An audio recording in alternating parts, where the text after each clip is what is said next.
আসসালামু আলাইকুম ওয়া রাহমাতুল্লাহি ওয়া বারাকাতুহু। নাহমাদুহু ওয়া নুসাল্লি আলা রাসূলিহিল কারীম, আম্মা বা'দু, ফাআউযু বিল্লাহি মিনাশ শাইতানির রাজীম। বিসমিল্লাহির রাহমানির রাহিম। লা উকসিমু বিয়াউমিল কিয়ামাহ ওয়া লা উকসিমু বিন নাফসিল লাওয়ামা আয়াহসাবুল ইনসানু আল্লান নাজমা'a 'ইযামা বালা কাদিরিনা আলা আন নুসাওবিয়া বানানা। সাদাকাল্লাহুল আযীম। আজকের যে সূরা থেকে আমরা তাফসীর শুনবো, সূরাটার নাম হচ্ছে সূরাতুল কিয়ামা। বাংলা যেটাকে আমরা কিয়ামত বলি, বাংলায় কি বলি? কিয়ামত। আল্লাহ তাআলা ওই নামে একটা সূরা ডেডিকেট করেছেন। সূরাটার নাম হচ্ছে সূরাতুল কিয়ামা। আমি খুব সহজ ভাষায় এই সূরাতে আসলে আল্লাহ তাআলা কি মেসেজ আমাদেরকে দিয়েছেন, কি বার্তা রাখতে চেয়েছেন, আপনাদের সামনে উপস্থাপন করার চেষ্টা করব। কোরআন কিন্তু আসলে সহজ। ওয়ালাকাদ ইয়াসসারনাল কুরআনা লিযিকর। আল্লাহ বলেছেন আমি কোরআনকে বোঝার জন্য সহজ করে দিয়েছি। ফাহাল মিন মুত্তাকিন, আছো কেউ এই সহজ কোরআন থেকে লেসন নিবা, উপদেশ নিবা, আছো কেউ? তো তাহলে যে সূরা নিয়ে আলোচনা করব, সূরাটার নাম কি? মাশাআল্লাহ, সূরাতুল কিয়ামা। কিয়ামা মানে হচ্ছে রেসারেকশন, মানে পুনরুত্থান। আমরা মরে গেলে আমাদের সব শেষ, আর কিছু নাই, এরকম ব্যাপারটা না। লাইফ আফটার ডেথ বলে ইসলামে একটা কথা আছে, আল বা'আস বা'দাল মাউত। আপনারা ইমানে মুফাসসিলের নাম শুনেছেন না? আমানতু বিল্লাহি ওয়া মালাইকাতিহি ওয়া কুতুবিহি ওয়া রুসুলিহি ওয়াল ইয়াউমিল আখিরি ওয়াল কদারি খাইরিহি ওয়া শাররিহি। তারপরে মিনাল্লাহি তাআলা, সবশেষেরটা কি? ওয়াল বা'সি বা'দাল মাউত। বা'স মানে আবার উঠবেন, আপনি আবার জেগে উঠবেন। মিনহা খালাকনাকুম ওয়া ফিহা নুঈদুকুম ওয়া মিনহা নুখরিজুকুম তারাতান উখরা। আল্লাহ বলেন আমি মাটি থেকে বানিয়েছি, মাটির কবরেই তোমরা আবার প্রবেশ করবে, আবার ওই মাটির কবর থেকে যেভাবে প্রথম বানিয়েছিলাম আবার উঠবে। এই যে আবার উঠবো, আবার জেগে উঠবো। আমার সর্বশেষ যে লিখিত বই এক নজরে কোরআন, তার আগের বইটার নাম জেগে ওঠো আবার। দেখছেন আপনারা? ওই জেগে ওঠো আবার মানে আবার যে আমরা জেগে উঠবো, মৃত্যুর পরে আমরা সবাই আবার জেগে উঠবো। আমাদেরকে জাগিয়ে তুলবেন কে? এই যে মৃত্যুর পরে আবার জেগে ওঠা, এটাকে আরবিতে বলে আল বা'স। আরবিতে কি বলে? আল বা'স বা'দাল মাউত, মৃত্যুর পরে আবার জেগে ওঠা। এই জেগে ওঠা, মৃত্যুর পরে মানুষ যে আবার জেগে উঠবে, আবার বেঁচে উঠবে, এটা মক্কার কুরাইশরা মানতে পারতেছিল না। কারণ তারা দেখে যে প্রাচীন প্রাচীন কবরস্থানগুলোতে মানুষ মরে যাওয়ার পরে পচে গলে শেষ হয়ে যায়। ইভেন মানুষের যে স্কেলিটন থাকে, হাড়, এগুলো 10-15 বছর পরে মাটির সাথে মিশে গুঁড়ো হয়ে যায়। এই গুঁড়ো হয়ে যাওয়া জিনিস, যেটার কোনো অস্তিত্ব নাই, আবার কিভাবে কি করে ওঠে, এটা তাদের মাথায় আসতেছিল না। তো আস ইবনে ওয়াইল নামে এক মুশরিক, সে একটা পুরাতন কবরের ভেতরে সামান্য কিছু মানুষের হাড়, ওটাকে এরকম হাত দিয়ে মোচড় দেওয়ার পর এটা ডাস্ট হয়ে গেছে, পাউডার। আসলে মানুষের হাড়, মরে যাওয়া মানুষের হাড়, পাউডারটা এনে রাসূল সাল্লাল্লাহু আলাইহি ওয়াসাল্লামের কাছে এনে এরকম একটা ফু দিয়েছে। ফু দেওয়াতে বাতাসের মধ্যে বালুটা মিশে গেছে। তো তখন আস ইবনে ওয়াইল বলে যে মাই ইউহিল ইযামা ওয়া হিয়া রামীম। মুহাম্মদ, তুমি বলতেছো এই ডাস্ট থেকে আল্লাহ আবার এই মানুষটাকে বানাবেন? এটা একটা মানুষের কঙ্কাল ছিল, এটাকে যে তোমার সামনে ফু দিলাম, এটা তো বাতাসে মিশে গেল। তুমি কি বলতে চাচ্ছ যে এইটাকে একদিন আল্লাহ আবার জীবিত করবেন? মাই ইউহিল ইযামা ওয়া হিয়া রামীম, এটা কিভাবে? How come it's possible? এটা কিভাবে সম্ভব? তো ধুলা হয়ে গেছে, বালি, মানুষ বলতে কোনো অস্তিত্বই নাই। আল্লাহ রাসূল সাল্লাল্লাহু আলাইহি ওয়াসাল্লাম বললেন যে হ্যাঁ, আল্লাহ তাআলা এই ডাস্ট থেকে, এই ধুলা থেকে, বালি থেকে এটাকে আবার পুনরায় জীবিত করবেন, যেমনি আল্লাহ প্রথম মানুষকে বানিয়েছিলেন। প্রথম আল্লাহ তাআলা যেভাবে বানিয়েছেন, সেই আল্লাহ আবার এটা থেকে ওই মানুষকে আবার রিকনস্ট্রাক্ট করবেন, রিবিল্ড করবেন, রিশেপ দিবেন, রিসেট করবেন, আবার আগের মতো তিনি এই মানুষকে তৈরি করবেন। এই সূরায় এটাই বারবার বোঝানো হয়েছে যে যিনি প্রথম মানুষকে বানাইতে পারলো, সে আল্লাহকে মরে যাওয়ার পরে, পচে গলে যাওয়ার পরে আবার বানাতে পারবে না? আচ্ছা বলেন তো, কোন জিনিস প্রথমবার বানানো কঠিন না দ্বিতীয়বার বানানো কঠিন? কারণ প্রথমবার ফার্স্ট টাইম, কোনো এক্সপেরিয়েন্স নাই। প্রথমবার যেহেতু করে ফেলতে পারছে, এখন তো একটা এক্সপেরিয়েন্স হয়ে গেছে, কি বলেন? জানা হয়ে গেছে, একটা ধারণা হয়ে গেছে। দ্বিতীয়বার কি কঠিন লাগবে? আর আল্লাহ তাআলা বারবার বলেন যে যিনি প্রথমবার তোমাদেরকে বানায় ফেলতে পারলেন, তোমাদের তো কোনো অস্তিত্ব ছিল না, অস্তিত্বহীন একটা জগৎ থেকে আল্লাহ তোমাকে অস্তিত্বে আনলেন। আমরা ছিলাম ইন এক্সিস্টেন্স, এখন আমাদেরকে এক্সিস্টেন্স আনলেন। আচ্ছা, একটু খেয়াল করে বলুন তো, আজকে থেকে 100 বছর আগে আপনার কোনো অস্তিত্ব ছিল? আমার কোনো অস্তিত্ব ছিল? আমি যে আসবো দুনিয়াতে, যে আমার এই নাম হবে, এই গ্রাম হবে, এই পিতামাতা হবে, এই ফিচার হবে, এগুলো আমরা কেউ জানতাম? তো এই আমাদেরকে যেহেতু আল্লাহ তৈরি করতে পারলেন, অস্তিত্বহীনতার জগৎ থেকে অস্তিত্বে আনতে পারলেন, সে আল্লাহ আবার পুনরায় তৈরি করতে ওনার সমস্যা কোথায়? ওটা তো আরো সহজ, কি বলেন? আচ্ছা, আজকে থেকে 200 বছর পরে ধরেন একজন মানুষ পৃথিবীতে যে আসবে, তার এখন কোনো অস্তিত্ব আছে? তার নাম, তার পরিবার, তার বংশ, তার কোনো অস্তিত্ব পৃথিবীতে নেই। কিন্তু এই লোকটা আসবে না পৃথিবীতে? অস্তিত্বহীন জগৎ থেকে আল্লাহ যখন অস্তিত্বে আনতে পারলেন, মরে যাওয়ার পরে, পচে যাওয়ার পরে তিনি আবার কেন উঠাতে পারবেন না? কেন পারবেন না? এবং আল্লাহ রাসূল সাল্লাল্লাহু আলাইহি সাল্লাম বলেছেন, মানুষের দেহে একটা হাড্ডির কণা আছে, ইন্না ফিল ইনসানি আযমুন লা ইয়াকুলুহুল আরদু আবাদান। একটা হাড্ডির কণা আছে যেটা কখনো মাটি বালু এটাকে খেতে পারে না, নষ্ট করতে পারে না। মিনহা ইউরাক্কাবুল খালকু ইয়াউমাল কিয়ামা, কিয়ামতের দিন এখান থেকেই মানুষের আবার পুনঃসৃষ্টি হবে। তো সাহাবারা বললেন, আইয়ু আযমিন ইয়া রাসূলুল্লাহ, এই হাড্ডিটার নাম কি? আল্লাহ রাসূল সাল্লাল্লাহু আলাইহি ওয়াসাল্লাম বললেন, আজবুদ দানাত, মানে টেইল বোন। ডাক্তারি ভাষায় এটাকে বলে কক্সিক্স।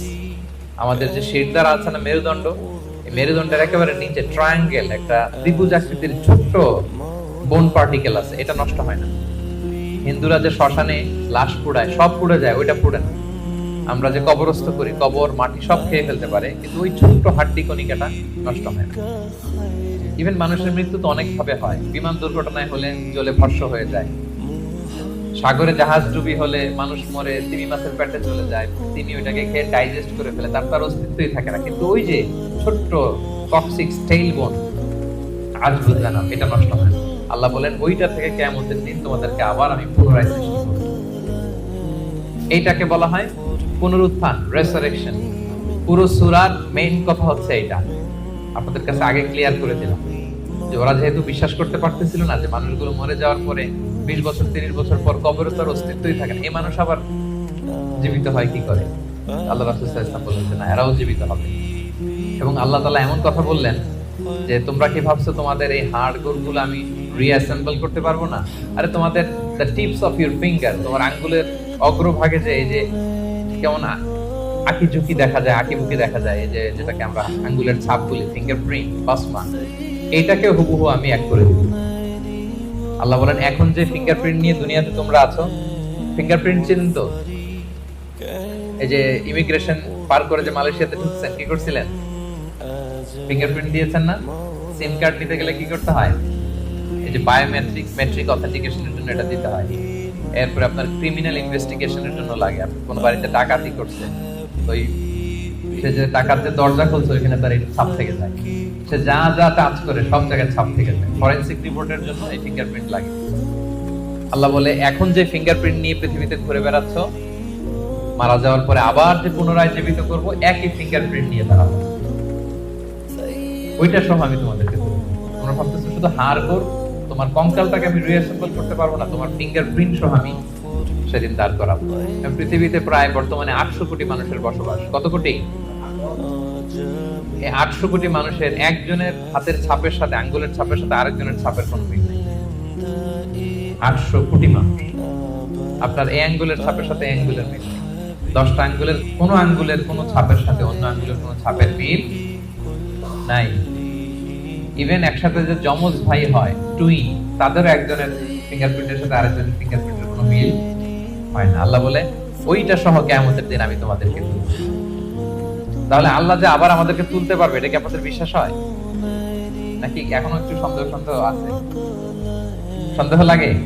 সন্দেহের অবকাশ নাই প্রিয় ভাই বোনেরা। এর কারণ, যিনি অস্তিত্বহীনতার জগৎ থেকে আমাদেরকে অস্তিত্বে আনতে পারলেন, তিনি অবশ্যই পুনরায় আমাদেরকে জীবিত করতে পারবেন। এটা হচ্ছে সূরার মূল কথা। সূরার নাম কি যেন বলেছিলাম? সূরা কিয়ামা। কোরআনে মোট সূরা কয়টা? এই সূরাটা হচ্ছে 75 নাম্বার সূরা। কত নাম্বার? কোরআনে মোট পারা কয়টা? এটা 29তম পারায় অবস্থিত। এই সূরাটা মক্কায় নাযিল হয়েছে, ফলে এটা মাক্কি সূরা। বলুন তো কি সূরা? সবাই জোরে বলুন, কি সূরা? মাক্কি সূরা। এই সূরার আয়াত সংখ্যা কত বললাম? 40।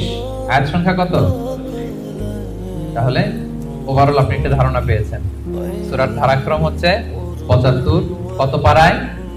29 পারায়। আয়াত সংখ্যা 40। আর সূরাটা মাদানী সূরা। কি সূরা? এবার নাজিলের সময়কালটা বলি। কখন নাজিল হয়েছে? মাক্কি যুগের একেবারে শুরুর দিকে, প্রাথমিক দিকে, প্রথম বছরই নাজিল হয়েছে। এবং নাজিলের প্রেক্ষাপট আমি বলেছি, লোকজন মৃত্যুর পরে যে আল্লাহ তাআলা আমাদেরকে পুনরুত্থান করবেন এটা মানতে চাইছিল না। তাদের কঠোর জবাব হিসেবে আল্লাহ তাআলা 40 আয়াত বিশিষ্ট এই সূরাটা নাজিল করেছেন।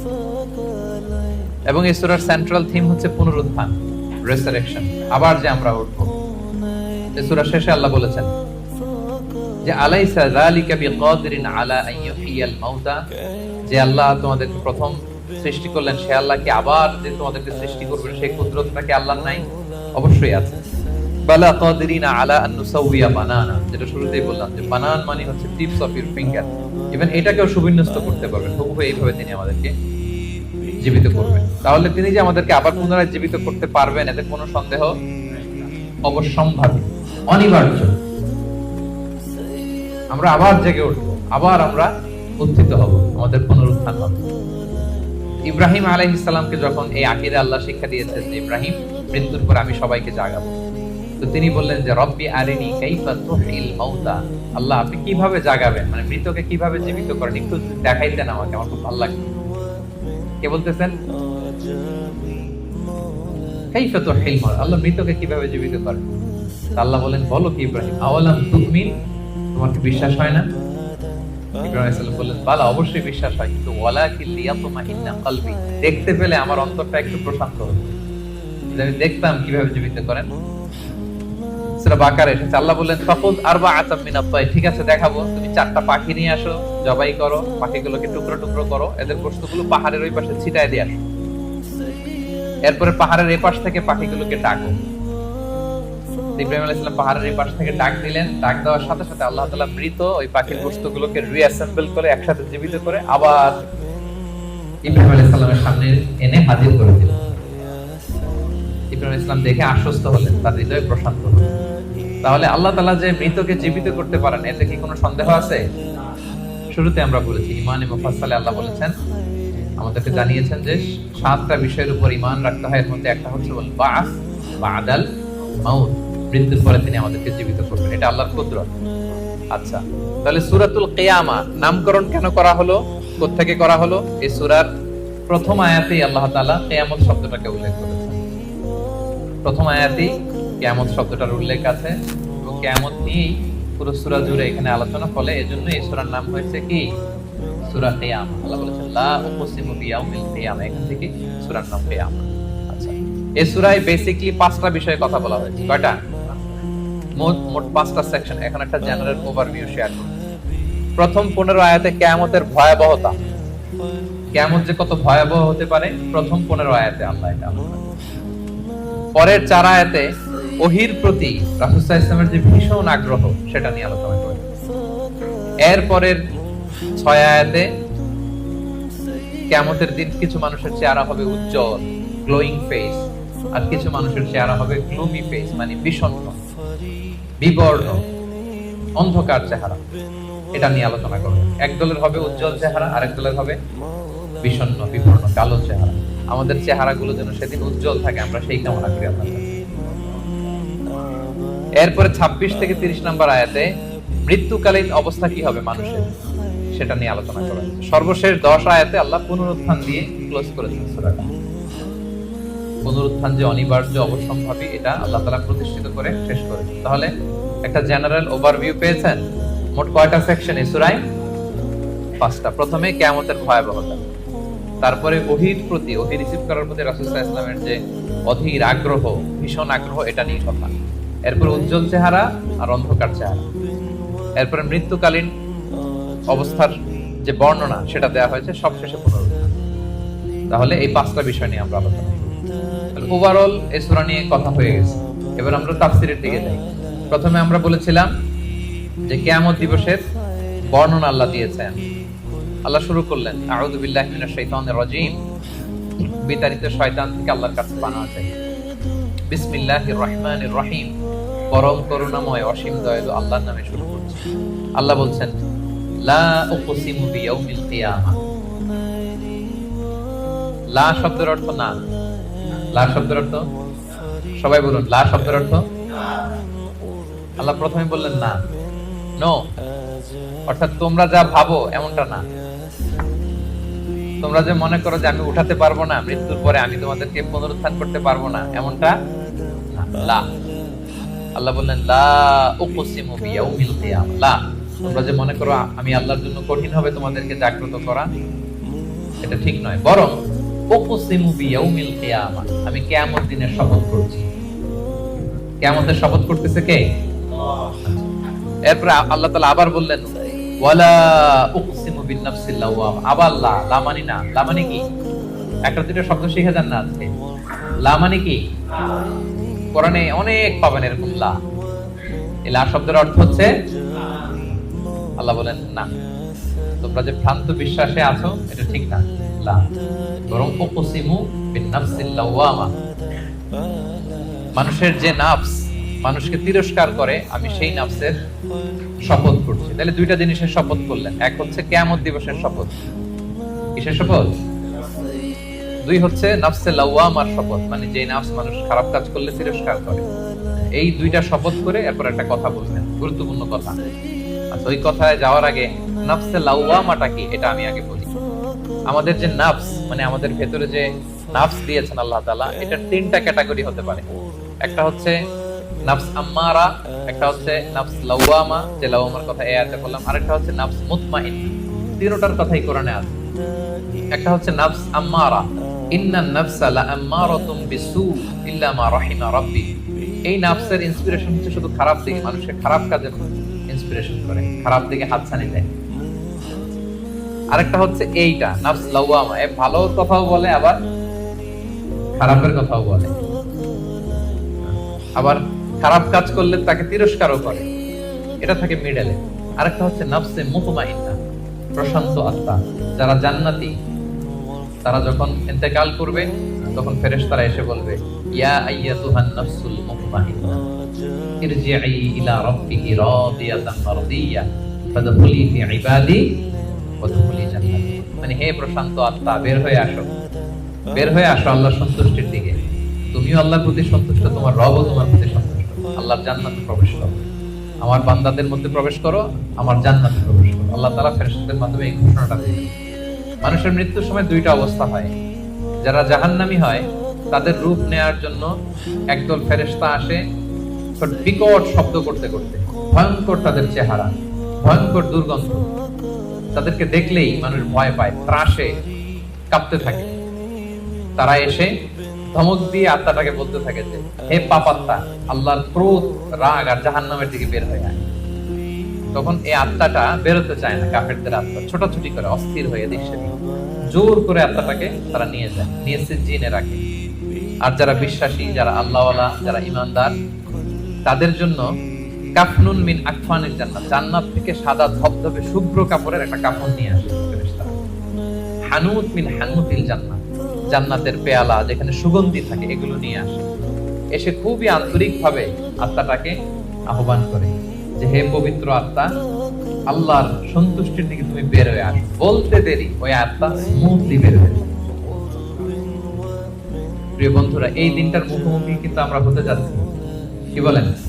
একদিন আমাদের দেহ থেকেও তো আমাদের এই আত্মা বের হবে। আমরা যেন ওই শ্রেণীর অন্তর্ভুক্ত হতে পারি যাদের জন্য জান্নাত থেকে শুভ্র কাপড় আনা হবে। আল্লাহুম্মা আমিন।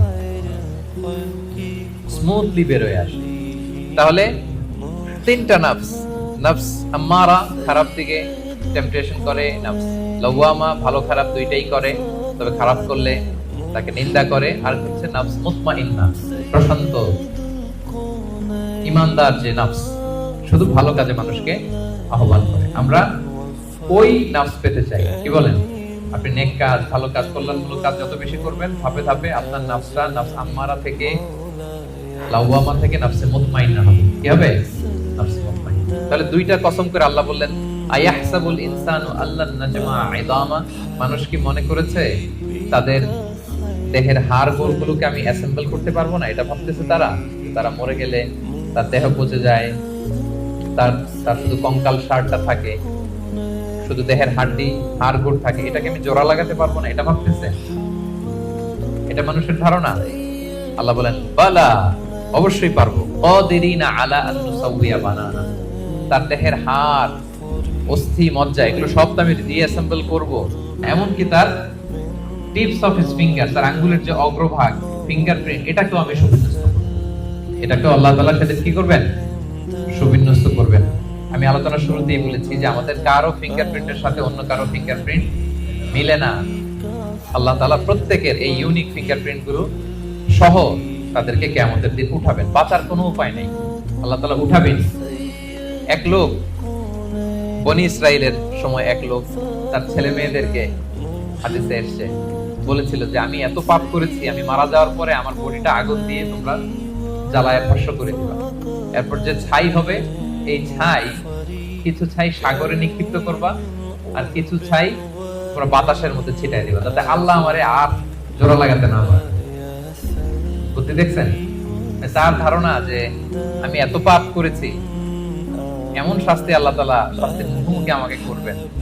তো কৌশল হিসেবে সে বলল, মৃত্যুর পরে আমাকে জ্বালিয়ে দিবা, আমার লাশের যে ছাই এটা কিছু সাগরে কিছু বাতাসে দিয়ে দিবা। ছেলেরাও তাই করছে, মারা যাওয়ার পরে বাবার লাশ পোড়ায় ছাই কিছু সাগরে ছিটাই দিয়ে আসছে, কিছু বাতাসে ভাসায় দিয়ে আসছে। এখন এই লোকটা তো আল্লাহ জীবিত করতে পারবে না, কি বলে? কি এবার একটু সন্দেহ তৈরি হয়েছে নাকি? পারবে? বালা কাদিরিনা আলা আন নুসাউইয়া বানানা, যে আল্লাহ ফিঙ্গারপ্রিন্ট সহ নিয়ে আসবেন, তিনি পারবেন না? পারবেন। এবং কিয়ামতের দিন তার সাথে কি ঘটবে সেটাও সহিহ মুসলিমে আছে। আল্লাহ তাআলা তাকে আবার জীবন দিবেন। এবার তো বেচারা ধরা খেয়ে গেছে, তাকে তো আল্লাহ ঠিকই আবার জীবন দিলেন। এবার আল্লাহ বলবেন, আচ্ছা তুমি এই কাজটা কেন করছিলা? মা হামালাকা আলা হাযা, এরকম ইউনিক ফন্দি বুদ্ধি আটছো কেন?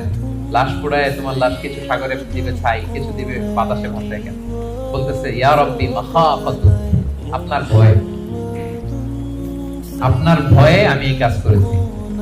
তো তার ওই করুণ রেসপন্সটা আল্লাহর কাছে এত ভালো লাগলো যে আল্লাহ আপনার ভয়ে, যে আপনি যে আমাকে শাস্তির মুক্তি করবেন, আপনার ভয়ে আমি এই বুদ্ধি করেছি। তার এই করুণ আর্তনাদের কারণে আল্লাহ তাআলা তাকে ক্ষমা করে জান্নাতবাসী করে দিবেন। তাহলে কোনোভাবেই এটা থেকে বাঁচার কোনো উপায় নেই। তিনি আমাদেরকে, আমরা যেভাবেই মারা যাই, যেখানে আমাদের অবস্থান থাকুক না কেন, তিনি আমাদেরকে কি করবেন? পুনরুজ্জীবন দান করবেন। তাহলে আল্লাহ তাআলা বললেন বালা কাদিরিনা আলা আন নুসাউইয়া বানানা, তোমাদের যে ফিঙ্গারপ্রিন্ট এগুলোকে আমি একত্রিত করব। তাহলে এটা মনে রাখবেন যে ফিঙ্গারপ্রিন্টের কথা আল্লাহ তাআলা এই সূরা কিয়ামতে বলেছেন। কোন সূরায় বলেছেন? ফিঙ্গারপ্রিন্টের কথা বলেছেন। 1892 সালে আমরা প্রথম জানতে পারি, পৃথিবীবাসী একজন সায়েন্টিস্ট, ফ্রান্সিস গ্যালটন তার নাম, সে প্রথম এটা বৈজ্ঞানিকভাবে আবিষ্কার করে যে মানুষের এখানে যে কিছু আঁকি ঝুঁকি আছে, এগুলো একটার সাথে আরেকটা মিলে না। ফলে যেটা বললাম, বায়োমেট্রিক অথেন্টিকেশনের জন্য, ফরেনসিক রিপোর্টের জন্য বা ক্রিমিনাল ইনভেস্টিগেশনের জন্য তারা বৈজ্ঞানিকভাবে 1892 সালে এটা পৃথিবীতে এটা নিয়ে কাজ করা শুরু করেছে।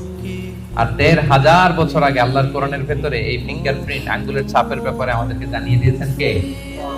1500 বছর আগে। বালা কাদিরিনা আলা আন নুসাউইয়া বানানা, তোমাদের আঙ্গুলের ফিঙ্গারপ্রিন্ট গুলোকে আমি আল্লাহ একত্রিত করব। আল্লাহু আকবার।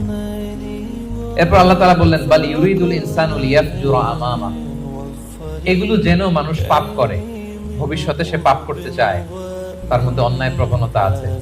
এবং আল্লাহ রাসূল সাল্লাল্লাহু আলাইহি সাল্লামকে ঠাট্টা করে তারা জিজ্ঞেস করতো, ইয়াসআলু আইয়ানা ইয়াউমুল কিয়ামা, হে মুহাম্মদ তুমি যে বারবার বলো কিয়ামত কিয়ামত, কবে হবে এটা? কবে? ইয়াসআলু আইয়ানা ইয়াউমুল কিয়ামা, কবে হবে? কিয়ামতের ডেট জানার যে খুব আগ্রহ, এই জন্য না, ঠাট্টা করে বলে। কি করে? তুমি যে বলতেছো কিয়ামত হবে, কবে হবে? সাহাবারাও জিজ্ঞেস করতেন, কিন্তু ঠাট্টা করে জিজ্ঞেস করতেন, ওনারা প্রস্তুতি হিসেবে জিজ্ঞেস করতেন। এক সাহাবী বলেন, ইয়া রাসূলুল্লাহ মাতা সাআ, হে নবী কিয়ামত কবে হবে? আল্লাহ রাসূল সাল্লাল্লাহু আলাইহি ওয়াসাল্লাম বলেন, ওয়া মাযা আ'দাদতা লিস-সাআ, কিয়ামতের জন্য তোমার প্রস্তুতি কি? তুমি এত কিয়ামত কবে হবে জানার জন্য তুমি বললেন। তিনি বললেন, আমার কোনো প্রস্তুতি নাই, ইল্লা আন্নী উহিব্বুল্লাহ ওয়া রাসূলা, আমি আল্লাহ এবং আল্লাহর রাসূলকে ভালোবাসি, এটাই আমার প্রস্তুতি। তখন রাসূল সাল্লাল্লাহু আলাইহি ওয়াসাল্লাম বললেন, তুমি যে আল্লাহ আল্লাহর রাসূলকে ভালোবাসো, এই ভালোবাসাই তোমাকে জান্নাতে প্রবেশ করাবে। আবার রাসূল সাল্লাল্লাহু আলাইহি ওয়াসাল্লাম বললেন, তুমি যাদেরকে ভালোবাসো তাদের সাথেই আল্লাহ জান্নাতে থাকবে। আনতা মা'a মান আহবাবতা, তুমি যাদেরকে ভালোবাসো তাদের সাথেই থাকবে। মানে নবীকে ভালোবাসো তো নবীর সাথেই আল্লাহর জান্নাতে তুমি বসবাস করবে। তো তারা টিটকারি করে বলতো, ইয়াসআলু আইয়ানা ইয়াউমুল কিয়ামা, কবে হবে কিয়ামত? এবার রাসূল সাল্লাল্লাহু আলাইহি ওয়াসাল্লাম কিয়ামতের বর্ণনা দিচ্ছেন যে কিয়ামত যখন হবে, ফাইদা বারিকাল বাসার, আতঙ্কে মানুষের চোখ ধাঁধিয়ে যাবে কিয়ামতের সময়। কিয়ামতের একটা ফিচার শোনেন, কিয়ামত এমন সময় হুট করে হবে, কেউ থাকবে বাজারে, কেউ মাঠে, কেউ ঘাটে, কেউ অফিসে, কেউ রান্নাঘরে, কেউ ওয়াশরুমে, কেউ স্কুলে, কেউ কলেজে, কেউ বিজনেস মিটিং এ। যখন কিয়ামতের বিভীষিকা শুরু হবে, ফাইদা বারিকাল বাসার, মানুষের চোখ ছানা বড়া হয়ে যাবে, চোখ ধাঁধিয়ে যাবে কিয়ামতের আতঙ্কে। ওয়া খাসাফাল কমার, চাঁদ এটা আলোহীন হয়ে যাবে, নিষ্ক্রিয় হয়ে যাবে। ওয়া জুমিআ আশ-শামসু ওয়াল কমার, চাঁদ সূর্য একটার সাথে একটা ধাক্কা লেগে মেসাকার হয়ে যাবে। কিয়ামতের বর্ণনা, ইয়াকুলুল ইনসানু আইনাল মাফার, সেদিন মানুষ বলবে পালাবার জায়গা কোথায়, পালাবো কোথায়? আইনাল মাফার, সেদিন পালানোর কোনো জায়গা আছে বলেন তো? আল্লাহ বলছেন, ইয়াউমা তারাউনাহা তাযহালু কুল্লু মুরদিআতিন আম্মা আরদাআত ওয়া তাদউ কুল্লু যাতি হামলিন হামলাহা। কিয়ামতের অবস্থা এমন হবে যে কিয়ামতের বিভীষিকা যখন শুরু হবে, দুগ্ধপোষ্য বাচ্চাকে রেখে, বাচ্চাকে ফেলে দিয়ে মা দৌড়ে পালাবে।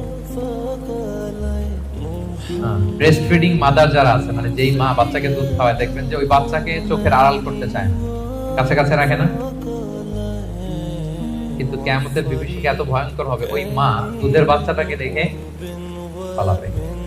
ওয়াতাদউ কুল্লু যাতি হামলিন হামলাহা, যত প্রেগন্যান্ট নারী আছে, 2 মাসের কনসিভ, 5 মাসের, 6 মাসের, 7 মাসের, half form baby, full form baby, মুহূর্তে সব ডেলিভারি হয়ে যাবে ভয়ের চোটে। ওয়াতারান নাসা সুকারা ওয়া মা হুম বিসুকারা ওয়ালাকিন্না আযাবাল্লাহি শাদীদ, মানুষগুলো পাগলের মতো দৌড়াবে, পাহাড়গুলো তুলার মতো বিক্ষিপ্ত পতঙ্গের মতো নিক্ষিপ্ত হতে থাকবে, ছুটতে থাকবে। মানুষরা বলবে আইনাল মাফার, কই পালাবো? আল্লাহ বলেন, খাল্লা লা ওয়াজার, সেদিন কোনো ঠাঁই নাই কারো, কোথাও পালানোর জায়গা নাই। ইলা রাব্বিকা ইয়াউমা ইদিনিল মুস্তাকার, সেদিন ঠাঁই দিতে পারবে শুধু একজন, তিনি কে? কিয়ামতের দিন আল্লাহর সুশীতল আরশের নিচে 7 শ্রেণীর ব্যক্তিকে আল্লাহ তাআলা ছায়া দেবেন। যেদিন আল্লাহর সুশীতল আরশের ঠান্ডা ছায়া ছাড়া ওই দিন আর কোনো ছায়া থাকবে। আমরা যেন ওই 7 শ্রেণীর অন্তর্ভুক্ত হতে পারি। আল্লাহ আমাদের তৌফিক দান করুক, আমরা পড়ি আমিন। আমার একটা লেকচার আছে, আল্লাহ সুশীতল আরশের নিচে ছায়া পাবে যে 7 শ্রেণীর ব্যক্তি, আপনারা শুনে নেবেন। তো আল্লাহ তাআলা বলছেন, সেদিন আল্লাহর আশ্রয় ছাড়া কোনো আশ্রয় নেই। ইউনাব্বাউল ইনসানু ইয়াউমা ইযিন বিমা কদ্দামা ওয়া আখার, সেদিন মানুষকে তার আমলনামা দেয়া হবে। আমলনামায় মানুষ সব দেখবে, যা করে এসেছিল তাও দেখবে, এবং দুনিয়াতে যা রেখে এসেছে তাও দেখবে। আমাদের ভালো কাজের ধারা দুইটা, একটা হচ্ছে এই যে এখন একটা ভালো কাজ করতেছি, সওয়াব চলে যাচ্ছে, তাই না? দান করলাম, আমলনামায় যুক্ত হচ্ছে, সালাত করলাম, আমলনামায় যুক্ত হচ্ছে। তো মারা যাওয়ার পরে ওগুলো তো আমি আগেই পাঠাই দিলাম। আরেকটা হচ্ছে মারা যাওয়ার পরেও কিছু আমলনামা জারি থাকে। আপনি কিছু সাদাকায়ে জারিয়া করেছেন, চলমান সাদাকা, বা ভালো কাজের আদেশ দিয়েছেন, কোন একটা ভালো কাজ করার ব্যাপারে মানুষকে উদ্বুদ্ধ করেছেন। আপনি দুনিয়াতে নাই, কিন্তু আপনার কথা শুনে ইন্সপায়ার্ড হয়ে যারা ভালো কাজ করেছে তার একটা পার্সেন্টেজ সওয়াব কিয়ামত পর্যন্ত, এটা যদি দুনিয়াতে জারি থাকে, আপনার এই আমলনামাও জারি থাকে। আল্লাহ আপনার আমলনামায় কি করবেন? ওটা ঢুকাতে থাকবেন, সাদাকায়ে জারিয়া। অনুরূপ ভাবে গুনাহে জারিয়াও আছে, এটা দুই ধরনের, একটা সাদাকায়ে জারিয়া আর একটা গুনাহে জারিয়া। এমন পাপ কাজ আপনি শিখাইছেন জগৎবাসীকে, তারা আপনি চলে যাওয়ার পরে ওই পাপ কাজ করতেছে, তাইলে ওই পাপের একটা পার্সেন্টেজ আপনার আমলনামায় যুক্ত হয়ে যাবে। তো আমলনামা আল্লাহ তাআলা দিবেন আমাদেরকে, ঠিক আছে, দিয়ে বলবেন ইকরা কিতাবাকা কাফা বিনাফসিকাল ইয়াউমা আলাইকা হাসিবা, পড়ো তোমার আমলনামা তুমি পড়ো। যদিও আমরা প্রত্যেকে আমাদের নিজেদের ব্যাপারে ভালো জানি, আমাদের কার কি অবস্থা জানি না। আমি যদি পাপ করি, জুলুম করি, অন্যায় করি, খারাপ কাজ করি, সমাজে যে লোকটা করে তার নিজের একটা জানা আছে না, জানাশোনা আছে না নিজের ব্যাপারে? তার যে কি হইতে যাচ্ছে কিয়ামতের দিন, তার তো একটা হিসাব আছে, কি বলেন? আর যে খুব আল্লাহওয়ালা, নামাজি, মুত্তাকি, নেককার, তার একটা হিসাব আছে না? তার একটা হিসাব আছে, ইনশাআল্লাহ আমি আমার সব ভালো কাজের প্রতিদানগুলো জমা হচ্ছে আমার, আমি আল্লাহর কাছে পাই টু পাই, বুঝে বুঝে পাবো এর রিওয়ার্ড, এর প্রতিদান। তো আল্লাহ বলবেন বালিল ইনসানু আলা নাফসিহি বাসীরা, মানুষ নিজেই তার ব্যাপারে ভালো করে জানে। যদিও আমলনামা দেয়া হবে, কিন্তু প্রত্যেকেই তার ব্যাপারে ভালো করে জানে। এইভাবে এই প্রথম 15 আয়াতে আল্লাহ তাআলা কিয়ামতের বিভীষিকাময় পরিস্থিতির কথা তুলে ধরলেন। 5টা সেকশনের প্রথম সেকশন, বড় সেকশনটা আমরা কভার করলাম। সবার কাছে ক্লিয়ার হয়েছে তো? আচ্ছা, দ্বিতীয় সেকশনে কি বলছিলাম? যে ওহীর প্রতি রাসূল সাল্লাল্লাহু আলাইহি ওয়াসাল্লামের ভীষণ আগ্রহ ফুটিয়ে তোলা হয়েছে 4টা আয়াত। এই আয়াতগুলো যখন নাজিল হচ্ছিল, রাসূল সাল্লাল্লাহু আলাইহি ওয়াসাল্লাম সাথে সাথে পড়তেছিলেন। জিবরাইল আলাইহিস সালাম যখন নাজিল করে, উনি পড়তে আরম্ভ করেন। কেন? মানে ভাবতেছেন যদি ভুলে যাই। কোন ভাবনা থেকে? যদি ভুলে যাই, সাথে সাথে মুখস্থ করতেছেন। তো আল্লাহ তাআলা আয়াত নাযিল করলেন যে নবী, যখন আমি কোরআনের আয়াত নাযিল করি, সাথে সাথে আপনি তড়িঘড়ি করে আয়াত করবার জন্য পড়া শুরু করবেন। আপনি শান্ত থাকুন, নীরব থাকুন, কেবল ঠায় তাকিয়ে থাকুন আর শুনুন। মুখস্থ করায় দেওয়ার দায়িত্ব আমি আল্লাহ নিয়ে নিলাম। কোরআনের একটি শব্দ, একটি অক্ষর আপনি ভুলবেন না। সবগুলোই আমি আল্লাহ নিজ কুদরতে আপনাকে মুখস্থ করাই দেব। এবং রাসূল সাল্লাল্লাহু আলাইহি ওয়াসাল্লাম মুখস্থ করেছেন, ঠিক কি না? বলেন তো, পৃথিবীর সর্বপ্রথম কোরআনের হাফেজ কে ছিল? বলেন। মুহাম্মদুর রাসূলুল্লাহ সাল্লাল্লাহু আলাইহি ওয়াসাল্লাম। ওনার উপরে তো কোরআন নাযিল হয়েছে। তো ওনার আগে কে কোরআনের হাফেজ হতে পারবে? পারবে কেউ? তিনি ছিলেন প্রথম হাফেজ। ওনাকে আল্লাহ তাআলা স্বয়ং নিজ দায়িত্বে মুখস্থ করে দিয়েছেন। যে বালিল ইনসানু আলা নাফসিহি বাসীরা, মানুষ নিজের ব্যাপারে ভালো করেই জানে। ওয়ালাউ আলকা মাআদিরা, যদিও সে নিজের ব্যাপারে যত এক্সকিউজ সে হাজির করুক আল্লাহর কাছে। এরপর আল্লাহ বলছেন লা তুহাররিক বিহি লিসানাকা লিতা'জালা বিহি, যখন কোরআনের আয়াত নাযিল হয় তাড়াতাড়ি করে পড়বেন না।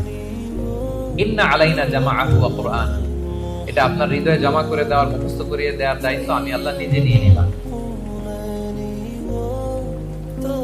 ফাইদা ক্বারানাহু ফাত্তাবি' কুরআনা, জিবরাইল যখন পড়বে শুধু খেয়াল করে শুনুন, বাকিটা আমার দায়িত্ব। সুম্মা ইন্না আলাইনা বায়ানা, এরপর এটার ব্যাখ্যা বিশ্লেষণ আমি আল্লাহ আপনাকে শিখাই। এই 4 আয়াতে আল্লাহ তাআলা বোঝাতে চাইলেন যে রাসূল সাল্লাল্লাহু আলাইহি ওয়াসাল্লাম যে ওহী রিসিভ করার জন্য খুব উদ্গ্রীব থাকতেন, ওনাকে আশ্বস্ত করা হলো যে নবী আপনি চিন্তিত হবেন। তাহলে 2টা সেকশন চলে গেল। 3 নাম্বার সেকশন কি বলেছিলাম? যে 2 ধরনের ফেস থাকবে কিয়ামতের দিন। কিছু ফেস হবে উজ্জ্বল ফেস, গ্লোয়িং ফেস। তার বিপরীতে কিছু চেহারা হবে গ্লুমি ফেস, বিবর্ণ, বিষণ্ণ চেহারা। তাদের কথা আল্লাহ বললেন কাল্লা বাল তুহিব্বুনাল আজিলা, বরং তোমরা এই দুনিয়ার জীবনকে বেশি প্রাধান্য দাও। মানুষের স্বভাব হচ্ছে আখিরাত, সেটা যে একটা বিশাল জগৎ, হাজার হাজার বছর অন্তহীন যে জগৎ, ওই জগৎটা নিয়ে আমরা খুব একটা টেন্স থাকি না, ওটা নিয়ে আমাদের প্ল্যান থাকে না। আমাদের প্ল্যান থাকে 40 বছর, 50 বছর, 60 বছর। অন্য আয়াতে আল্লাহ বলছেন বাল তুসিরুনাল হায়াতাদ দুনিয়া ওয়াল আখিরাতু খায়রুন ওয়া আবকা, তোমরা দুনিয়ার জীবনকে প্রাধান্য দাও, কিন্তু এটা স্থায়ী জীবন নয়। স্থায়ী জীবন হচ্ছে আখিরাতের জীবন। আওয়াজ করে বলেন তো, স্থায়ী জীবন কোন জীবন? আখিরাতের জীবন। সেটাই বললেন কাল্লা বাল তুহিব্বুনাল আজিলা, তোমরা দুনিয়াকে প্রাধান্য দাও, এটাকে ভালোবাসো। ওয়া তাযারুনাল আখিরা, আর আখিরাতকে তোমরা ভুলে যাও। সেদিন মানুষের অবস্থা কি হবে শোনো। উজুহু ইয়াউমা ইদিন নাদিরা, সেদিন কিছু মানুষের চেহারা হবে গ্লোয়িং, সজীব, শ্যামল, উজ্জ্বল, উদ্দীপ্ত চেহারা, গ্লোয়িং ফেস। ইলা রাব্বিহা নাযরা, তারা সেই চেহারা নিয়ে তাদের রবের দিকে তাকায় থাকে। আল্লাহু আকবার। তাহলে বোঝা গেল জান্নাতীরা কিয়ামতের দিন আল্লাহ তাআলাকে দেখার সৌভাগ্য পাবে। বলেন আমরা আল্লাহকে সচক্ষে দেখতে চাই কি চাই না? চাই। আমরা আল্লাহকে দেখছি কখনো? না দেখে তার ইবাদত করি, তাকে বিশ্বাস করি, তার সামনে সেজদায় লুটিয়ে পড়ি, কিন্তু তাকে দেখি নাই। তো জান্নাতীদের সবচেয়ে বড় নিয়ামত হবে এটা। আল্লাহ জান্নাতীদেরকে বলবেন, এই জান্নাতীরা, কোরআনে যা যা নিয়ামতের কথা বলছি সব পাইছো? সবাই বলবে আল্লাহ পেয়েছি, আরো ঢের বেশি পেয়েছি। সবাই খুব খুশি যে আল্লাহ যা যা বলছেন আমরা হিসাব মিলাই দেখছি যে সব আপনি দিয়েছেন, এর চেয়ে বেশি দিয়েছেন।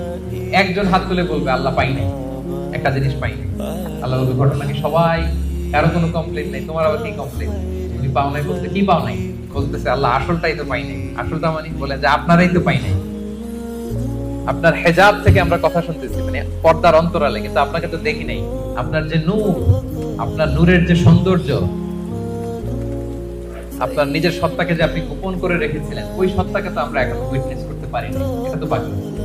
আল্লাহ বলবেন হ্যাঁ এইটা বাকি, এটা আমি খুব জাঁকজমক ভাবে তোমাদেরকে দেখাবো। বিশাল জান্নাতের কনফারেন্স হলের সামনে নবীরা বসবেন, সিদ্দিক, শুহাদা, সালেহ সবাইরা বসবেন, আমরা ইমানদাররাও বসার সুযোগ পাবো সেদিন। এরপর আল্লাহ তাআলার যে পর্দা, নূরের পর্দা, এই পর্দাকে আল্লাহ উন্মোচিত করবেন জান্নাতবাসীদের জন্য। আল্লাহু আকবার। কিসের পর্দা? নূর মানে কি? আচ্ছা, আমরা ঘরে পর্দা লাগাই কেন? কি বন্ধ করার জন্য? আমরা ঘরে যে কার্টেন লাগাই পর্দা কি ঢাকার জন্য? আলো ঢাকার জন্য। কিন্তু আল্লাহর পর্দাটাই আলোর পর্দা, নূরের পর্দা। এরপর আল্লাহ তাআলা নিজেকে সেদিন প্রকাশিত করবেন।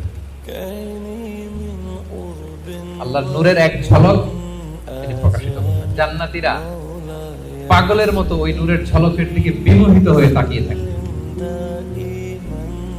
এক সেকেন্ডের হাজার কোটি ভাগের অল্প সময়ের, সামান্য সময়ের জন্য এক ঝলক আল্লাহ নিজেকে প্রকাশিত করবেন, ওনার নূর দেখাবেন। জান্নাতীরা ওই নূর দেখে অপলক নেত্রে বিমোহিত হয়ে তাকিয়ে থাকে পাগলের মতো। কি দেখলাম, এত সুন্দর, এত বড় নেয়ামত, কিন্তু সামনে কিন্তু আর নাই, ওই নূরের ঝলকানি কিন্তু আর নাই। এক ঝলক করে দেখিয়ে যাবে সব, কোটি কোটি বছর কেটে যাবে। আল্লাহু আকবার। উজুহু ইয়াউমাইদিন নাযিরা ইলা রাব্বিহা নাযিরা। কিছু উজ্জ্বল চেহারা সেদিন তাদের রবের দিকে তাকিয়ে থাকবে। আল্লাহ রাসূল সাল্লাল্লাহু আলাইহি ওয়াসাল্লাম বলেছেন যে ইন্নাকুম সাতারাউনা রাব্বাকুম আয়ানা, তোমরা কিন্তু কিয়ামতের দিন চাক্ষুষ আল্লাহকে দেখবে, সব জান্নাতীরা। এই কথা যখন রাসূল সাল্লাল্লাহু আলাইহি ওয়াসাল্লাম বললেন, সাহাবারা বললেন যে রাসূলুল্লাহ, আল্লাহকে সবাই একসাথে কিভাবে দেখবে? দেখলে কি ধাক্কাধাক্কি হবে না? তো রাসূল সাল্লাল্লাহু আলাইহি ওয়াসাল্লাম বললেন যে আকাশের চাঁদ উঠলে তোমরা কি ধাক্কাধাক্কি করে দেখো?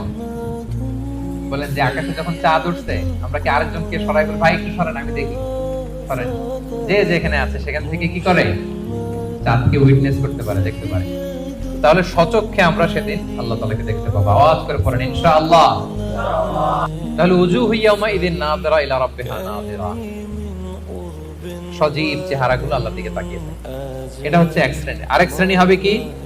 ওয়া উজুহু ইয়াউমাইদিন বাসিরা, আরেক দলের চেহারা হবে কালো। ওই যে আমলনামায় তার সব খারাপ কাজের লিস্ট,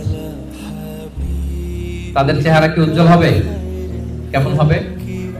বিষণ্ণ, বিবর্ণ, ডার্ক ফেসেস, গ্লুমি ফেসেস। তাযুন্নু আন ইউফআলা বিহা ফাকিরা, সে বুঝতে পারবে যে কঠিন বিপদ নেমে আসতেছে। আচ্ছা, গেল উজ্জ্বল চেহারা, আলোকিত চেহারা। এরপরে মৃত্যুকালীন অবস্থার বর্ণনা। খাল্লা, তোমরা যে ভাবতেছো তোমরা পুনরুত্থিত হবে না, শুরুতে তো দিবা লা লা বলছো যে না না যা বলছো সেটা ভুল, আবার এখানে কাল্লা না তোমরা যা বলছো সেটা কিন্তু ঠিক না, বারবার রিমাইন্ডার, পুনরুত্থান হবেই হবে, এটা কেউ ঠেকাইতে পারবে না। ইদা বালাগাতিত তারাকিয়া, মানুষের রূহ যখন কণ্ঠনালী পর্যন্ত পৌঁছে যায়, ওয়াকিলা মান রাক, তখন মৃত্যুর একটা সিনারিও আল্লাহ তুলে ধরেছে। তখন মানুষ শেষ চেষ্টাটা করে, মৃত্যু সজ্জায় যখন চলে যায় আমরা কি করি? লাস্ট চেষ্টাটা করি তাকে বাঁচানো যায় কিনা, কোনো রাকি আছে কিনা তাকে রুকিয়া করবে, কোনো ডাক্তার আছে কিনা তাকে শেষ চেষ্টাটা করবে। ওয়া যান্না আন্নাহুল ফিরাক, কিন্তু মৃত্যুগামী যে যাত্রী সে বুঝে যায় যে এটাই আমার লাস্ট ডে দুনিয়া। তার মানে যিনি মৃত্যুবরণ করে মৃত্যুর কিছু সময় আগে সে বুঝতে পারে যে আমি ছেড়ে যাচ্ছি এই পৃথিবী, আমি কি করতেছি? ছেড়ে যাচ্ছি। আচ্ছা, ওয়ালতাফাতিস সাকু বিসাক, এই দুনিয়ার কষ্ট বা ভয়াবহতার সাথে যুক্ত হয় আখিরাতের ভয়াবহতা। মানে আজকে দুনিয়ার শেষ দিন, এরপরে আমার শুরু হয়ে যাবে কি? আখিরাতের প্রথম দিন। ইলা রাব্বিকা ইয়াউমাইদিনিল মাসাক, এবং মানুষকে তার রবের দিকে সেদিন নেওয়া হবে।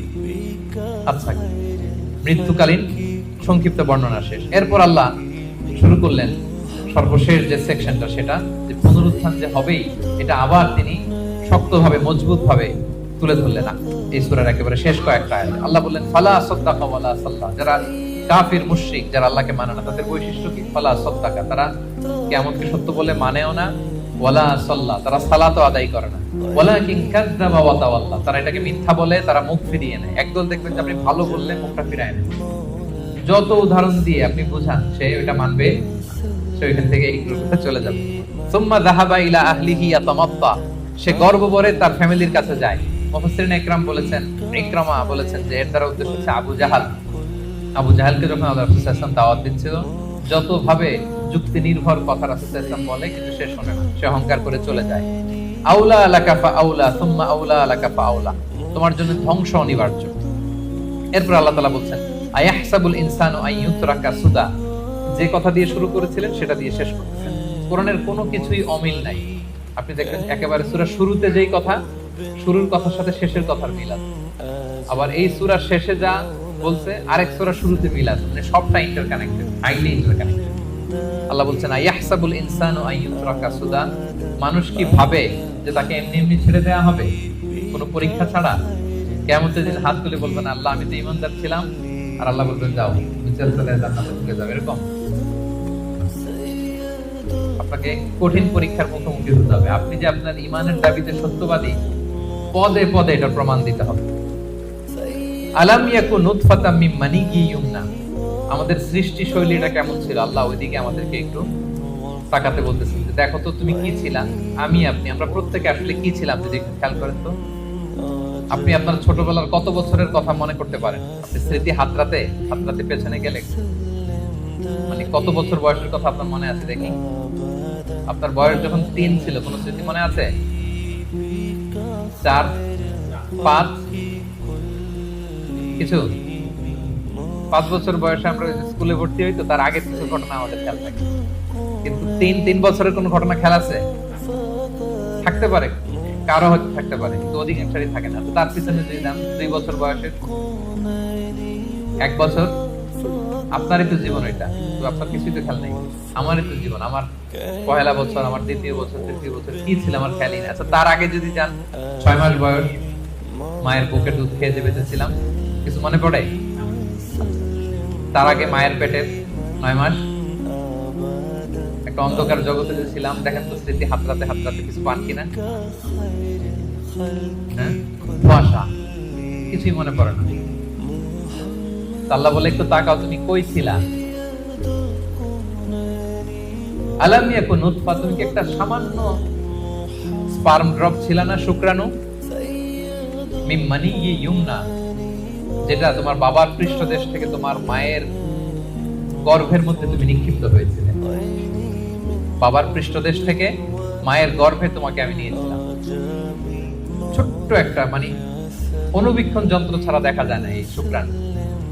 এটা ছিলাম আমি, এটা ছিলেন আপনি, আপনার অস্তিত্ব তো এইটা, আমার অস্তিত্ব তো এইটা। তো আল্লাহ ফিরে দিতেছে, দেখো কিভাবে তোমার ক্রিয়েশন মেকানিজমটা, কিভাবে অস্তিত্বহীনতা থেকে, বাবার পিঠ থেকে মায়ের গর্ভে তুমি ছিলে একটা স্পার্ম ড্রপ, একটা ছোট্ট শুক্রাণু। সুম্মা কানা আলাকা, এরপরে তুমি হলা একটা আলাকা, জোকের মতো জোক, যেটা মায়ের জরায়ুর দেয়ালে লেগেছিল। আপনারা যারা এমব্রয়োলজি নিয়ে কিছু পড়াশোনা করছেন বা জানেন, অথবা আপনি সার্চ দিলেও দেখবেন যে আমাদের জন্মের আগে, জন্মের শুরুর দিকটা আমাদের কেমন ছিল। দেখবেন ছোট্ট যে বর্ষাকালে পানির মধ্যে ব্যাঙ যখন বাচ্চা দেয়, ব্যাঙ গাছে দেখেছেন, শত শত কালো কালো ছোট, এরকম ছোট ছিলাম আমরা। আমার মায়ের জরায়ুর দেয়ালের মধ্যে আমরা ছিলাম। ব্লাড ক্লট, এটার পরে আল্লাহ বানালেন লিটল ফ্ল্যাশ, একটা ছোট্ট গোশতের টুকরা। সেখানে আল্লাহ আমাদের স্কেলিটন দিলেন, এই যে আমাদের কঙ্কাল, আমাদের স্কাল দিলেন, আমাদের নার্ভ সিস্টেম চালু করলেন, আমাদের হেয়ারিং সিস্টেম চালু করলেন, আমাদের এই যে হার্ট প্রথম পাম্প করলো, সিস্টোলিক ডায়াস্টোলিক অলিন্দ নিলয় শুরু হলো। এই যে আপনি একটা হিউম্যান বেবি হিসেবে আত্মপ্রকাশ করলেন মায়ের পেটে। এই অন্ধকার মায়ের পেটের ভেতরে 3টা প্যাকেট ছিল ওখানে, যুলুমাতুন সালাস, এর ভেতরে আপনাকে তৈরি করেছে কে?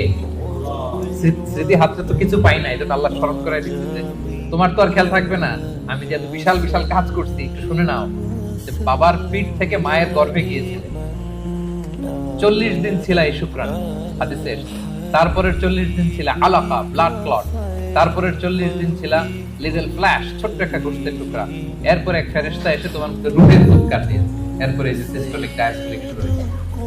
আপনি যে প্রাণ ফিরে পেয়েছেন, একটা ফুল ফর্ম বেবি হচ্ছেন, এইভাবে আমি তোমাকে দুনিয়াতে এনেছি। এগুলো কেন বলতেছে জানেন? আল্লাহ বুঝাই দিতেছে, যে আল্লাহ এইভাবে করতে পারে, সে আল্লাহ মরে যাওয়ার পরে, পচে যাওয়ার পরে, গলে যাওয়ার পরে, 1000 বছর পরে সে আল্লাহকে তোমাদেরকে উঠাতে পারে না? এটাকে বলে পুনরুত্থান, বা'আস বা'দাল মাউত। ফাখালাকা ফাসাওয়া, সৃষ্টি করলেন, সুবিন্যস্ত করলেন। ফাজআলা মিনহু যাওজাইনি যাকারা ওয়াল উনসা, এরপর আল্লাহ জোড়া সৃষ্টি করলেন। তোমাদের কাউকে বানালেন নারী, কাউকে বানালেন পুরুষ। এরপরে আল্লাহ একটা প্রশ্ন ছুড়ে দিয়ে শেষ করলেন, আলাইসা যালিকা বিকাদিরিন আলা আন ইহইয়াল মাউতা, যে আল্লাহ এত কিছু করতে পারলেন, সে আল্লাহকে মৃতকে জীবিত করতে সক্ষম নন? বলেন, তিনি কি সক্ষম নন? রাসূল সাল্লাল্লাহু আলাইহি ওয়াসাল্লাম যখন এই সূরাটা শেষ করতেন তিনি বলতেন বালা বালা ইয়া রাব্বানা, অবশ্যই হে আল্লাহ, অবশ্যই আপনি আমাদেরকে পুনরায় জীবিত করতে সক্ষম। তাহলে এই 40টা আয়াতের মধ্য দিয়ে বেসিক্যালি আল্লাহ তাআলা তিনি যে আমাদেরকে আবার পুনরায় জীবিত করতে সক্ষম এটা তিনি আমাদেরকে শিখিয়েছেন। তাহলে মারা যাওয়ার পরে আমরা যে আবার উঠবো এই বিশ্বাসটাকে আজকে একটু মজবুত হয়েছে নাকি না আগের মতোই? আলোচনা শোনার আগে যে অবস্থায় ছিলেন, আলোচনাটা শোনার পরে কি বল বাস বাদাল মাউত, মৃত্যুর পরে যে আবার পুনরায় জীবিত হবে এই বিশ্বাসটা আরেকটু মজবুত হয়েছে আপনাদের? সম্মানিত বন্ধুরা, এই সূরার মূল কথা হচ্ছে পুনরুত্থান, যে আল্লাহ তাআলা আমাদেরকে আবার জীবিত করবেন।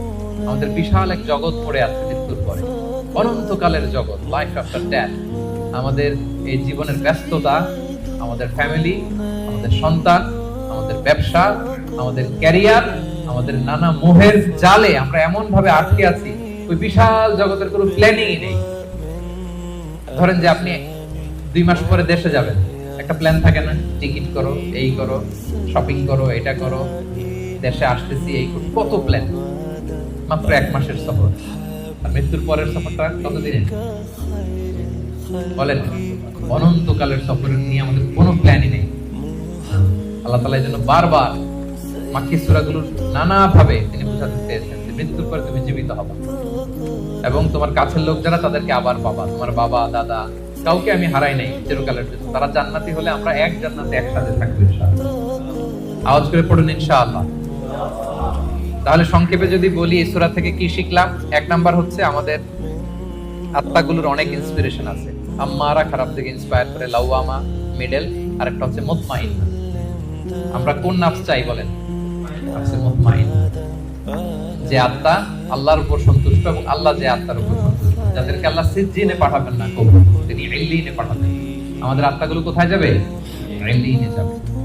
তাহলে ওটার জন্য কাজ করতে হবে, আপনার সোলটাকে আপনাকে ট্রেন আপ করতে হবে। এই আত্মার অনেক দিকে হাতছানি আছে, টেম্পটেশন আছে। ভালো কাজ করে, কল্যাণমূলক কাজ করে, যে কাজে আল্লাহ সন্তুষ্ট হয়, আল্লাহ রাসূল সন্তুষ্ট হয়, ওই কাজগুলো করে করে আপনার নাফসকে আপনার মুতমাইন্না বানাতে হবে। এটা হচ্ছে আমাদের দায়িত্ব। 2 নাম্বার লেসন হচ্ছে রেসারেকশন। এটা হবে পুনরুত্থান, এবং আল্লাহ বলেছেন যে ফিঙ্গারপ্রিন্ট যেভাবে আছে হাতের ছাপ সহ তোমরা উঠবা, এবং যে আল্লাহ প্রথমে সৃষ্টি করতে পারেন সে আল্লাহ পরেও সৃষ্টি করতে পারেন। 3 নাম্বার হচ্ছে আমাদের থিংকিংটা শর্ট টার্ম থিংকিং থেকে লং টার্ম থিংকিং বানাইতে হবে। কাল্লা বাল তুহিব্বুনাল আজিলা, আল্লাহ সূরায় বলেছেন যে তোমরা দুনিয়া নিয়ে ব্যস্ত থাকো। আমাদের আসলে সব এনগেজমেন্ট, ব্যস্ততা কি নিয়ে বলেন তো? আখিরাত আমাদের প্ল্যানে নাই। মৃত্যু নিয়ে আমাদের প্ল্যান আছে? যেমন আমি তো অনেক প্ল্যান করে রাখছি মৃত্যু নিয়ে, আমি একদিন মারা যাব, আমার কাফনের কাপড় আনা হবে, আত্মীয় স্বজনরা কিছু কান্নাকাটি করবে, মসজিদের মাইকে অ্যানাউন্স করা হবে অমুক এলাকার নিবাসী অমুক ভাই দুনিয়াতে নাই, ইন্না লিল্লাহি ওয়া ইন্না ইলাইহি রাজিউন, আজকে বাদ আসর অমুক মাঠে তার জানাজা। এগুলো ভাবেন? এগুলো নিয়ে প্ল্যানে আছে আপনার? এরপর আত্মীয় স্বজনরা গুড বাই জানানোর জন্য লাস্ট বিদায় দিতে আসবে আপনাকে, গোসল দিয়ে সাদা কাফনে মুড়িয়ে ওই অন্ধকার কবরে রেখে আসবে। গুটগুটে অন্ধকার, এই অন্ধকার যেন আর শেষ হতে চায়। এরপর কিছুদিন কান্নাকাটি করবে, ঠিকই আবার দুনিয়া আগের মতোই চলবে। আপনার রেখে যাওয়া সম্পদ কে কতদূর পাবে, ভাগ বটোয়ারা নিয়ে মিটিং করবে। দুনিয়াতে শীত শেষে গ্রীষ্ম আসবে, দিন শেষে রাত আসবে, সব চলবে। থাকবেন না শুধু আপনি, থাকবেন না আমি, থাকবো না আমিহীন দুনিয়া, ঠিক চলবে আগের মতো। এগুলো ভাবেন? এগুলো ভাবার সুযোগ হয় আমাদের? কবরের 3টা প্রশ্নের মুখোমুখি হওয়া, এই রূহটা নিয়ে যে